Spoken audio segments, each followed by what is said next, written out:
사람들은 누구나 다 행복하기를 원합니다. 그렇죠? 행복하기를 원하지 않은 사람은 아무도 없어요. 그런데 정작 우리 주위를 보면 행복해 보이는 사람, 행복한 사람을 찾아보기는 쉽지 않습니다. 전 유럽을 제패했었던, 그래서 모든 것을 가진 것처럼 보였던 나폴레옹이 그가 그의 인생을 돌아보면서 이렇게 얘기했죠. 내 인생의 행복한 날은 엿새도 되지 않았다. 엿새도 되지 않았다. 그런데 반면에 한평생을 삼중고의 장애로 살았던 여인 헬렌 켈러는 보지도 못하고 듣지도 못하고 말하지도 못하는 최악의 삶을 살았던 그 여인은 이렇게 고백했죠. 내 평생 행복하지 않은 날은 하루도 없었다. 도대체 이 차이는 어디에서 오는 걸까요? 누구나 행복하기를 원하는데 그런데 행복한 사람들은 많지 않습니다. 왜 그럴까요? 우리 주위를 가만히 살펴보면요, 복을 받은 사람들은 많이 있는 것 같아요. 우리가 보기에. 그래서 복을 받은 사람들, 행복의 조건을 가지고 있는 사람들은 많이 있는 것 같은데, 그런데 그 복으로 인해서 행복하지는 않은 것 같아요. 왜 그럴까? 이유가 뭘까요? 그 이유는 받은 복을 누리지 못해서일 겁니다. 복을 받기는 받았는데 그 복을 누리지를 못해요. 행복한 사람은 누구일까요? 복이 머무는 사람입니다. 복을 누릴 줄 아는 사람입니다. 스쳐 지나가는 복은 행복이 아닙니다. 여러분, 멋진 남자가 많이 스쳐 지나간 여자를 복 있는 여인 이렇게 얘기하지 않죠. 한 많은 여인 그렇게 얘기합니다. 많은 돈을 벌었다가 그 다음에 망한 사람을 복 있는 사람이라고 얘기하지 않죠. 돈이 머물러 있어서 그 돈을 좋은 곳에 사용했을 때 그때 우리는 그 사람이 복이 있다, 행복하다 그렇게 얘기합니다. 결국은 우리에게 복은 와요. 우리에게 복이 많은 복들이 오긴 오는데 그냥 스쳐 지나가고 있는 것은 아닌가. 그렇다면 우리 인생의 행복은 우리에게 주신 복을 바로 알고 그 복을 누리는 것, 우리의 삶 속에 머물게 하는 것, 여러분 이것이 행복의 비결이 아닐까. 그리고 이 비결이요, 성경은 감사 그렇게 얘기합니다. 감사. 나폴레옹은 많은 것을 가졌지만 감사할 줄 몰랐어요. 그래서 그 인생에 행복이 없습니다. 그런데 헬렌 켈러는 그 어려움 중에서도 감사할 줄 알았거든요. 그래서 그 여인은 하루도 행복하지 않은 날이 없었다. 사랑하는 여러분, 감사의 분량이요, 행복의 분량입니다. 오늘 여러분 하루도 행복하고 싶으면 감사해야 되는 거죠. 감사에 따라, 내가 얼마큼 감사하느냐에 따라 우리의 삶의 행복도 거기에 비례합니다. 유명한 찰스 스펄전 목사님이 그런 이야기 했죠. 밤하늘에 별빛을 주신 하나님께 감사하라. 달빛을 주실 것이다. 달빛을 주신 하나님께 감사하라. 그러면 하나님께서 햇빛을 주실 것이다. 햇빛을 주신 하나님께 감사해라. 그럼 하늘에 영원한 빛을 주실 것이다. 감사하는 이 감사가 우리의 삶을 행복하게 만듭니다. 다음 주일이 추수감사 주일입니다. 혹시 우리 가운데 이 감사가 있는지, 우리의 삶 속에 과연 이 감사의 마음이 있는지 다시 한번 돌아보면서 오늘 우리가 주신 말씀을 함께 읽으며 들으며 또 우리 말씀을 볼 때에 그때 우리 마음속에 감사하는 마음, 감사의 삶으로 변화되는 귀한 은혜가 저와 여러분 가운데 있기를 주님의 이름으로 축복합니다. 자, 오늘 본문이 어떻게 시작됩니까? 1절 보세요. 1절 상반절을 보면 이스라엘 자손이 또 여호와의 목전에 악을 행하였으므로 이렇게 나옵니다. 자, 이스라엘 백성들이 악을 범했어요. 자주 나오는 말이죠. 그런데 몇 번에 걸쳐 나오는가, 몇 번째인가 하면 지금이 5번째예요. 그래서 성경은 또라고 얘기하는 겁니다. 또 5번째 같은 죄를 반복해요. 그 죄는 하나님을 떠나서 이방 신을 섬기는 겁니다. 우상 숭배하는 겁니다. 이것이 또 반복되고 있는 거예요. 그럼 우리가 사실은 신앙생활하면서요, 때때로 내가 예수 믿기는 믿는가? 내가 구원받은 하나님의 자녀이긴 한가? 내가 믿음이 있는가? 이러한 심각한 질문이 우리 가운데 들 때가 있어요. 그때가 언제일까요? 바로 또 죄를 지었을 때예요. 같은 죄를 반복하고 있는 우리의 모습을 바라보면서 왜 나는 이렇게밖에 살 수 없을까? 과연 나는 예수를 제대로 믿고 있는 건가 하는 그러한 질문이 들곤 하죠. 그러면서 우리는 실망하게 됩니다. 왜 그러는 걸까? 왜 우리는 반복해서 같은 죄를 지을 수밖에 없는가? 오늘 성경은요, 그 이유를 하나님의 목전에라는 말로 조심스럽게 접근합니다. 하나님의 목전에. 그러니까 하나님의 눈으로 보는 거예요. 지금 이스라엘 백성들의 문제는 어디 있는가 하면요, 사람의 눈으로 보는 거예요. 자기 생각으로 보는 거예요. 여러분, 사람의 눈으로 보면 뭐 그다지 잘못되지 않았을 거예요. 뭐 사람 사는 게 다 그런 거지, 그죠? 그저 내 눈으로 보면, 내 기준으로 보면 내가 살아가는 내 삶이 뭐 그렇게 잘못된 거 없어요. 더군다나 우리는 그래도 예수 믿는 사람들인데 예수 믿지 않는 사람들보다는 그래도 좀 낫게 사는 것 아닌가? 우리는 그래도 뭔가 말씀대로 살려고 노력하는 사람들 아닌가? 이 정도면 그래도 괜찮게 사는 것 아닌가? 그런데 그때 하나님 말씀하세요. 그런데 하나님 목전에서는 어떨까? 하나님이 보실 때는 어떨까? 우리의 눈으로, 세상 사람들의 눈으로 볼 때는 그것이 그냥 자연스러운 살아가는 삶의 과정인 것처럼 보이지만, 그런데 하나님 눈에는, 하나님의 목전에는 혹시 악을 행하고 있는 것이 아닌가? 그러니까 이스라엘 백성들이요, 그냥 자기 뜻대로 산 거예요. 자기 뜻대로. 어느 순간 하나님의 뜻이 아니라 자기의 뜻대로, 자기의 생각대로, 자기의 욕심대로 살아가는 거예요. 그러니까 하나님께서 이것을 보시며 그들이 또 하나님 앞에 악을 행했다, 이렇게. 오늘 본문 앞서 보시면 이제는 드보라와 바락의 이야기가 나오고, 그 바락을 통해서 하나님은요 40년 동안 이스라엘 백성들에게 평안의 시대를 허락하세요. 평안함을 유지하게 하십니다. 이것은 하나님의 은혜였어요. 그런데 이 하나님의 은혜가, 이 평안함이 오랫동안 지속되다 보니까 이스라엘 민족들이 그것을 그냥 당연하게 여기기 시작했어요. 언제 고통이 있었느냐는 듯이 원래부터 이렇게 평안한 것처럼 그들은 하나님이 주신 은혜에 대한 감사함을 잃어버리기 시작했죠. 감사함을 잃어버리니까 그 다음에 나오는 거는요, 원망과 불평이 나오게 되고요, 그 다음에는 하나님을 떠나 다른 곳에 눈을 돌리게 되는 겁니다.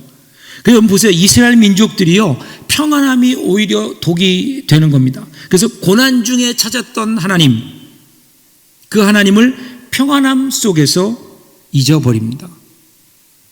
당연하다고 생각하면서. 이스라엘 백성들이 광야를 지날 때 하나님께서 만나를 주셨잖아요. 여러분, 만나의 시작은 기적이었습니다. 광야에서 먹을 것이 없는 이스라엘 백성들에게 하나님께서 주신 하늘로부터 내린 양식이잖아요. 이슬과 함께, 밤이슬과 함께 만나가 내려졌습니다. 그리고 이스라엘 백성들은 그것을 먹었어요. 너무 맛이 있거든요. 그래서 이스라엘 사람들이 이걸 보면서, 와, 도대체 이게 뭐지? 와, 어디서 이런 게 있지? 이게 뭐야? 라고 얘기하면서 그것을 히브리어로 만후, 그것이 만나가 된 거예요. 그러니까 처음에는 기적이었어요. 하나님의 은혜였어요. 그래서 와, 이게 뭐야? 어떻게 이런 일이? 놀람과 감동과 감사와 감격이었죠. 그런데요, 여러분, 이러한 하나님의 은혜가 지속되다 보니까 그 사람들은 그 은혜를 잊어버려요. 그리고 이 모든 것이 당연한 것인 줄 알아요. 그래서 나중에는 뭐라고 얘기하죠? 만나를 가리켜서 이 박한 식물, 어제도 만나, 오늘도 만나, 내일도 만나, 그러면서 하나님이 주신 그 은혜를 그들이 잊기 시작한 거예요. 그러니까 처음에는 와, 이게 뭐야? 이렇게 시작했던 만나가 나중에는 에이, 이게 뭐야? 겨우 이거야? 하나님의 은혜에 대한 감사를 잊어버린 거죠. 일상 속에 있었던 하나님의 은혜. 사실은 여러분 한번 우리 삶을 돌이켜보세요. 오늘 우리가 누리고 있는 것이 당연한 건가요? 당연히 내가 누려야 되는 것인가요? 가만히 돌아보면 그 안에 분명히 하나님의 은혜가 있잖아요.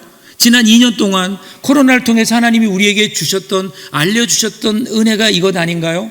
그동안 우리가 당연하다고 생각했었던 예배가, 그동안 당연하다고 생각했었던 우리의 신앙생활이, 그런데 그것이 코로나를 통해서 보니까 그것이 하나님의 은혜였고 하나님의 돌보심과 하나님의 인도하심이 아니면 결코 우리가 하나님 앞에 나와서 마음껏 예배드릴 수 없다고 하는, 그것이 하나님의 은혜였다고 하는 우리의 일상이 당연하다고 생각했던 것이 이제는 감사가 우리에게 된 것인데, 이제 코로나도 벌써 한 2년 3년 접어들면서 이제 이러한 감격과 은혜도 혹시 우리가 잊고 있는 것은 아닌가? 지금 이스라엘 백성들이 그 감사를 잃어버렸어요. 하나님의 은혜를 잃어버렸어요. 은혜를 잃어버리면서 그들은 하나님을 향했던 그들의 마음이 세상을 향한 거죠. 그래서 하나님께서 어떻게 해요? 징계하십니다. 1절 하반절부터 2절을 보세요. 여호와께서 7년 동안 그들을 미디안의 손에 넘겨주시니 미디안의 손이 이스라엘을 이긴지라. 이스라엘 자손이 미디안으로 말미암아 산에서 웅덩이와 굴과 산성을 자기들을 위하여 만들었으며. 자, 하나님께서요 어떻게 지금 말씀하시는가 하면 그들이 죄를 지었어요. 그래서 하나님께서 그들을 벌하세요. 징계를 하세요. 근데 징계하는 내용이 뭐냐면 미디안이라고 하는 나라를 들어서 이스라엘을 치게 하신 거예요. 성경은 이것을 손에 넘겨주었다. 미디안 손에 넘겨주었다. 이스라엘을. 그리고 그 결과가 뭐예요? 결과가 미디안이 이기는 거예요. 미디안이 지배하는 거예요. 여러분, 미디안이 강해서가 아니에요. 이스라엘이 군사적으로 약해서 지금 공격을 당한 게 아니라고요. 하나님께서 징계하시는 거라니까요. 하나님이 넘겨주시는 거예요. 근데 이스라엘 백성들이 이것을 보지를 못해요. 이 하나님의 손길을 모르는 거예요. 그래서 그들은 어떤 생각을 했는가 하면은요, 하나님 생각하지 않고 미디안만 바라보면서 자, 미디안으로부터 우리를 지킬 수 있는 일이 뭘까 생각하다가 그들이 생각해낸 게 피난처예요. 그래서 멀리 그 산에 있는 동굴, 그 다음에 거기에 피난처를 만들어 놓고 그곳으로 피신해 가는 겁니다. 미디안이 쳐들어오면 그러면 그들은 산으로 도망가요. 피난처로 도망가요. 거기에 갔다가 그들이 물러가면 다시 나오는 겁니다. 그러니까 스스로 이 고난의 문제를, 미디안의 문제를 스스로 해결해 보려고 한 거예요. 근데 여러분, 하나님의 손이 움직이시는데 이스라엘이 이 일을 어떻게 감당할 수 있겠어요? 그럼에도 불구하고 이스라엘 백성들은 이것을 몰라요. 모르고 자기 손으로 자기 힘으로 어떻게든 이 문제를 해결해 보려고 지금 안간힘을 쓰고 있는 겁니다. 여러분, 막다른 골목에 들어서면은요, 그러면 어떻게 해야 될까요? 더 이상 나갈 길이 없어요. 막다른 골목에 들어가요. 그러면 어떻게 해야 될까요? 방법은 딱 하나예요. 돌아 나오는 거예요. 돌아 나와야 돼요. 그런데 막다른 골목에 다다랐는데 그럼에도 불구하고 돌아 나오지 않는 사람들이 있어요. 어떻게든 앞으로 나가보려고 묘수를 찾기도 하고요, 방법을 찾아요. 그래서 그러다가 안 되면 그 자리에 주저앉아서 우는 겁니다. 신세 한탄하는 거예요. 여러분, 본문에 나오는 이스라엘 백성들이 그런 사람들인 거예요. 하나님의 진노 앞에 하나님을 찾기보다는 자신의 방법으로 이 문제를 해결해 보려고 노력하다가 결국은 안 되는 거예요. 그러니까 어떻게 될까요? 이어지는 3절부터 5절 보세요. 이스라엘이 파종한 때면 미디안과 아말렉과 동방 사람들이 치러 올라와서 진을 치고 가사에 이르도록 토지 소산을 멸하여 이스라엘 가운데 먹을 것을 남겨두지 아니하며 양이나 소나 나귀도 남기지 아니하니 이는 그들의 짐승과 장막을 가지고 올라와 메뚜기 떼같이 많이 들어오니 그 사람과 낙타가 무수함이라 그들이 그 땅에 들어와 멸하려 하니. 어떻게 됐나요? 더 악화되어 가는 거예요. 미디안 사람들은 유목민이에요. 유목민은 어떻게 하냐? 유목민은 많은 짐승들, 가축들을 가지고 있죠. 이 가축들을 먹여야 되는 겁니다. 근데 이스라엘 백성들이 파종을 해요. 씨를 심으면 그 다음에 싹이 나잖아요. 거기에 밀이든 보리든 싹이 나면 그때가 되면 그럼 미디안이 쳐들어오는 거예요. 자기 가축들을 데리고 오는 거예요. 왜 올까요? 풀을 먹이려는 거예요. 풀이 절대적으로 부족했던 그 당시에 그 팔레스타인 그 상황에서 보면 그러면 거기에서 지금 이스라엘 백성들이 심어놓은 그 보리와 밀의 싹들은요, 자기들의 가축을 살찌울 수 있거든요. 그래서 가축들을 데리고 오는 거예요. 유목민들이거든요. 모두 먹어치워요. 그리고 거기를 점령해요. 그들 군사가 점령을 하고 가축들이 그걸 다 먹어치우면, 그러면 거기에 남아있던 이스라엘 사람들의 가축들을 다 끌어가지고 자기들이 가지고 돌아가는 거예요. 그러면 이스라엘 사람들이 그들이 물러간 다음에 내려와서 보면 한심하죠. 처참하죠. 남아있는 게 아무것도 없잖아요. 이게 몇 년이라고요? 7년. 7년이 돼버린 겁니다. 더 심해지는 거예요. 그러니까 드디어 이스라엘 백성들이 어떻게 하나요? 하나님을 드디어 그제서야 생각하는 거예요. 6절 7절 보세요. 이스라엘이 미디안으로 말미암아 궁핍함이 심한지라 이에 이스라엘 자손이 여호와께 부르짖었더라. 이스라엘 자손이 미디안으로 말미암아 여호와께 부르짖었으므로. 그들이 드디어 부르짖는 거예요. 근데 부르짖는데 부르짖음의 내용이 뭘까요? 자기의 고통이에요. 여전히 그들은 하나님을 바라보기보다는 미디안을 바라봐요. 그리고 뭐라고 얘기해요? 하나님 너무 힘들어요. 하나님 나에게 왜 이런 고통이 있을까요? 언제까지 하나님 우리를 미디안의 이 압제에 두실 겁니까? 하나님 벌써 7년입니다. 7년. 언제까지 우리를 여기에 두실 겁니까? 우리를 고통에서 이 고통의 문제를 좀 해결해 주셔야 되지 않겠습니까?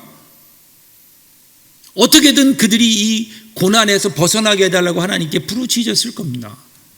이해하죠. 얼마나 힘들었으면 그랬을까요? 자, 그런데 하나님께서 지금 이스라엘을 징계하시는 목적이 뭘까요? 이유가 뭘까요? 물론 그들이 죄를 범했어요. 죄에 대한 징계예요. 근데 징계의 목적이 뭘까요? 단순히 그 징계가 죄에 대한 벌일까요? 죄에 대한 대가일까요? 만일에 그 대가라면, 대가로서 벌을 받는 거라면 그러면 그거 받으면 끝나잖아요. 그냥 그 벌 받으면 되는 거예요. 그런데 하나님이 징계하시는 이유는 따로 있다고요. 하나님이 징계하시는 이유는 그들을 벌하기 위해서가 아니에요. 너 잘못했으니까 열대 맞아, 이것이 아니라고요. 그러면 끝나는 게 아니에요. 하나님께서 그들을 징계하시는 이유는 그들로 하여금 하나님을 생각하고 하나님께로 돌아오게 하시기 위함이에요. 그래서 하나님은요, 반복해서 그들을 때로는 때리시는 거예요. 언제까지요? 그들이 깨달을 때까지. 그들이 하나님을 깨닫고 하나님이 손길을 바라보고 하나님 앞으로 돌아오고 하나님께로 그들의 삶의 방향이 돌아올 수 있을 때까지, 돌아올 그때까지 하나님이 징계하시는 겁니다. 그래서 하나님은 어쩌면 이런 일들을 반복하시는지도 몰라요. 사랑하시는 하나님, 끝까지 이스라엘 백성들을 놓지 못하시는 하나님, 그들을 때려서라도 하나님께 돌아오게 하시려는 하나님의 이스라엘 백성들을 향한 사랑. 그 사랑은요, 이스라엘 사람들이 잘할 때만 사랑하시는 게 아니에요. 그들이 죄를 지었을 때라도 결코 그들을 놓지 않고 그들을 돌아오도록 강권하시는 하나님의 그 사랑. 그 사랑. 지금 이스라엘 사람들은 그 사랑을 좀 보아야 되는데, 그래서 여러분 이어지는 8절 상반절을 보세요. 여호와께서 이스라엘 자손에게 한 선지자를 보내시니. 자, 이번에는 선지자를 보내세요. 원래는 사사가 바로 나와야 되는데 사사가 나오지 않고 선지자를 먼저 보내세요. 여러분, 이스라엘 사람들은 지금 선지자가 나오는 것을 보고 어떤 생각을 했을까요? 웬 선지자? 그러지 않았을까요? 지금 그들이 구하는 건 뭐예요? 미디안으로부터 자기들을 구원해 줄 장수, 여호수아와 같은 어떤 군사 지도자를 아마도 원했을 겁니다. 그런데 전혀 외상하지 않았던, 이름도 모르는 남노하고 초라한 모습의 한 선지자가 나오는 거예요. 하나님께서는 왜 이 선지자를 보내셨을까요? 왜? 여러분, 우리 고사성어 중에 그 견월망지라는 말이 있어요. 견월망지, 견월, 볼견에다가 달월자니까 달을 보았으면, 그죠? 망지, 손가락을 잊어라, 그런 뜻이에요. 이게 무슨 얘기인가 하면요, 어떤 사람이 손가락으로 달을 가리켰어요. 달을 가리키면 어디를 봐야 될까요? 손가락이 가리키는 달을 봐야죠. 근데 사람들이 달을 가리켰는데 자꾸만 그 사람의 손가락만 쳐다보고 있더라는 거예요. 가리키는 곳, 그 달을 보지 않고 손가락만 쳐다보면 얼마나 답답하겠어요. 그러니까 뭐라 그럴까요? 야, 제발 내 손가락은 좀 잊어버리고 내 손가락이 가리키는 곳을 좀 보아라. 이것이 견월망지인 거예요. 여러분, 오늘 이 선지자는요, 하나님의 이 손가락입니다. 하나님의 손가락. 하나님께서 지금 가리키는 것이 뭘까요? 여러분, 지금 하나님께서 이스라엘 백성들을 미디안 손에 붙이신 이유가 뭐예요? 단순히 벌을 주기 위한 게 아니에요. 이스라엘 백성들을 골탕 먹이려는 게 아니에요. 그냥 자신의 힘을 믿으면서 하나님의 간섭에서 벗어나 하나님 말씀대로 살기보다는 자기 마음대로 살기를 원해서, 그래서 자기 뜻대로 살았던 이스라엘 백성들, 그들을 7년 동안이나 미디안에 붙여서 고생을 하게 하시면서 하나님께서 그들에게 깨달으라고 하는 건 뭐냐면요, 야, 이 세상이 너희 힘으로 살아갈 수 있는 것 아니다라는 거예요. 이 우주의 주관자가 누구인가 하는 걸 보여주는 겁니다. 삶의 간섭, 하나님의 손길이 있다는 그 사실. 그래서 이 하나님의 손길은 이스라엘로 하여금 압제도 받게 할 수 있고, 그 압제에서 벗어나게 하는 분도 하나님이시라는 그 사실을 알려주시기 위해서 지금 선지자를 보내셔서 그 하나님을 가리키는 거예요. 인생이라고 하는 것은 하나님의 간섭 아래 있는 걸 여러분 깨닫는 것이 믿음이 아닐까요? 미디안이 강했지만 그 미디안을 붙들고 있는 분이 하나님이신 거예요. 하나님의 징계 수단에 불과한 거예요. 그래서 지금 이 손가락은 하나님을 가리킨다고요. 그 하나님을 좀 바라보라고요. 미디안을 바라볼 것이 아니라 미디안보다 크신 하나님, 그 미디안을 들어 역사하시는 하나님의 손길을 좀 바라보아라. 선지자를 통해서 하나님은 지금 하나님을 가리키고 있는 겁니다. 그래서 8절 하반절부터 9절까지 보세요. 내가 그들에게 이르되 여호와께서 이같이 말씀하시기를, 이스라엘의 하나님, 내가 너희를 애굽에서 인도하여 내며 너희를 그 종되었던 집에서 나오게 하여 애굽 사람의 손과 너희를 학대하는 자의 손에서 너희를 건져내고 그들을 너희 앞에서 쫓아내고 그 땅을 너희에게 주었으며. 여러분, 이스라엘 민족에게 있어서 하나님이 어떤 분이신가를 분명하게 얘기하잖아요. 하나님을 가리키잖아요. 그 하나님, 너희가 잊어버린 하나님, 그 하나님이 너희를 이집트에서 구원해내신 하나님이다. 광야 40년 동안 인도하셨고, 그리고 너희에게 오늘 너희가 살아가고 있는 이 가나안 땅을 주신 분이 바로 하나님이시라는 거예요. 그리고 그 하나님이 지금 너희와 함께하고 있지 않느냐. 여러분, 신앙이라고 하는 것은요, 과거에 있었던 사건이 아니에요. 단순히 과거에 있던 하나님을 추억하는 게 아니라고요. 신앙이라고 하는 것은 오늘도 그 하나님이 살아계셔서 역사하신다는 것을 믿는 생생한 현실 아닐까요? 지금 이 순간도 하나님이 나와 함께 하시며 나의 삶을 인도하시고 나의 미래도 하나님께서 인도해 가실 것이다. 이것이 여러분 진짜 신앙인 거죠. 근데 이스라엘 백성들은 지금 그 하나님이 살아계신 하나님이 아니었다고요. 그냥 과거의 그의 조상들의 하나님, 여기에 머물러 있는 겁니다. 여러분, 신앙은요, 추억이 아닙니다. 신앙은 현실입니다. 오늘 우리의 현실 속에 살아있는 실제이어야 되지 않을까요? 그래서 하나님께서 그들에게 마지막으로 이렇게 그들의 죄를 지적하세요. 10절 보세요. 내가 또 너희에게 이르기를, 나는 너희의 하나님 여호와니 너희가 거주하는 아모리 사람의 땅의 신들을 두려워하지 말라 하였으나 너희가 내 소리를 듣지 아니하였느니라 하셨다 하니라. 그들이 하나님을, 살아계신 하나님을 인정하지 않았어요. 그러니까 그들이 하나님 목소리를 듣지 않는 거예요. 하나님 말씀을 안 들어요. 하나님 말씀을 듣기보다는 자꾸 현실만 바라보아요. 자꾸만 아멜렉만 바라보는 거예요. 미디안만 바라보는 거예요. 동방 사람만 바라보는 거예요. 어려운 현실만 바라보고 있다는 거예요. 그러면서 그들은 그것 때문에 원망하고 그것 때문에 불평하고. 만일에 그들이 살아계신 하나님임을 알았더라면 여러분, 그들의 삶이 분명히 달라지지 않았을까요? 하나님 말씀에 순종하지 않았을까요? 하나님 말씀을 들으려고 노력하지 않았을까요? 지금도 살아계시는 하나님이시라면 이 하나님의 음성을 듣는 것. 사람들은요, 오해하는 게 있어요. 그게 자신의 뜻을 이루고 내가 내 욕심을 채우면 행복해질 거다, 이렇게 생각해요. 그런데 그런가요? 사실은 아니잖아요. 여러분, 진짜 행복은 어디 있는 줄 아세요? 정말 행복한 사람들, 그러한 사람들을 보세요. 그 사람들은요, 자기의 욕심이 채워지고 자기가 원하는 것을 이룸으로 행복한 게 아니에요. 오히려 자기의 욕심을 내려놓을 때, 욕심을 비울 때, 여러분, 그 자리가 바로 행복이 있는 자리입니다. 많은 사람들이 자기의 욕심을 채우려고 하다가 오히려 그것이 행복의 길이 아니라 불행의 길이 되는 것을 많이 보죠. 여러분, 성경은 분명히 얘기해요. 욕심이 잉태하면 죄를 낳는다. 그리고 죄가 장성하면 사망을 낳는다. 행복은 우리의 뜻을 이루고 우리의 욕심을 채우는 데 있는 게 아니에요. 오히려 우리의 뜻을, 우리의 욕심을 내려놓고 하나님의 뜻을 이루고 하나님의 선하신 계획을 이루어드리는 것, 하나님의 뜻을 채워가는 것, 여러분 여기에 인생의 진정한 행복이 있는 것 아닐까요? 그래서 자기를 비우고 욕심을 버리고 하나님을 하나님으로, 자신과 세상의 주인으로 분명하게 인정하고 그분의 뜻을 따라 살기 시작할 때, 여러분 그때 거기에 우리 인생의 진정한 기쁨이 있고 거기에 우리 인생이 행복해지는 경험들이 그 가운데 숨어 있는 거죠. 행복해야 되는 거예요. 여러분 오해하지 마세요. 욕심을 버리라고 하면 사람들은 생각하기를 뭐 돈도 다 버리고 직업도 다 버리고 그죠? 그냥 가난하게 살면서 산속에 들어가서 혼자 나물 먹고 물 먹고 야 좋다 이러고 살아가는 것 아닙니다. 중요한 것은 하나님의 뜻을 따라 살아가는 거예요. 어디에 있든, 내가 부자로 살든 가난한 사람으로 살든 높은 위치에서 살든 낮은 위치에 살든 그것과는 상관없이 있는 곳에서 하나님의 영광을 위하여 하나님의 뜻을 이루기 위하여 살아간다면 그 삶 속에 행복이 있다. 오늘 성경 분명히 우리에게 말씀해 주시잖아요. 사도 바울이요, 그 로마 시민권 가지고 있었잖아요. 로마 시민권, 그 당시에 특권층이에요.